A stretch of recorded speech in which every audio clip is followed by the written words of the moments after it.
क्या आपने कभी सुना है कि भगवान जगन्नाथ ने स्वयं पुजारियों को डांट लगाई हो सिर्फ इसलिए कि एक गरीब भक्त की केले की छाल वाली माला मंदिर में स्वीकार नहीं की गई?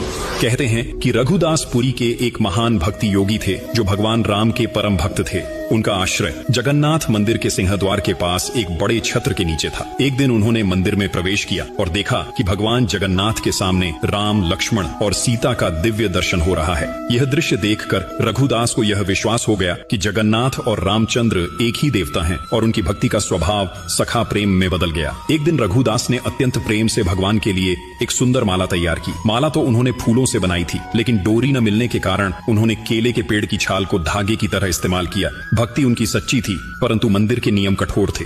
जब उन्होंने माला पुजारी को दी तो उसने तुरंत मना कर दिया, क्योंकि केले की छाल मंदिर में अपवित्र मानी जाती थी। यह सुनकर रघुदास का हृदय टूट गया। वह माला लेकर अकेले रोते हुए अपने आश्रय लौट गए। उस रात मंदिर के पुजारियों ने व्रत रखा। उम्मीद थी कि भगवान स्वयं कोई संकेत देंगे, और सच में रात के गहरे सन्नाटे में भगवान जगन्नाथ उनके सपने में प्रकट हुए। भगवान ने कठोर स्वर में कहा, तुमने रघुदास की माला ठुकराकर उसकी भक्ति का अपमान किया है। वह माला मेरे लिए सबसे प्रिय है, क्योंकि वह प्रेम से बनी थी, न कि नियमों से। वह इस समय घर में बैठा रो रहा है, भूखा प्यासा। जब तक उसकी माला मेरे गले में नहीं चढ़ाई जाती, तब तक मैं कोई पूजा स्वीकार नहीं करूंगा। सुबह होते ही पुजारी भागते हुए रघुदास के पास पहुंचे, उनके चरणों में गिरकर क्षमा मांगी और प्रेम पूर्वक माला मंदिर ले गए। जब वही माला जगन्नाथ के गले में अर्पित की गई, कहते हैं कि पूरे गर्भगृह में एक अद्भुत सुगंध और दिव्य प्रकाश फैल गया, मानो स्वयं भगवान ने अपनी प्रसन्नता प्रकट की हो। जगन्नाथ वही भगवान हैं जो सबसे पहले अपने छोटे भक्त मित्र के आंसू पोंछते हैं। इसलिए कमेंट में जरूर लिखना, जय जगन्नाथ।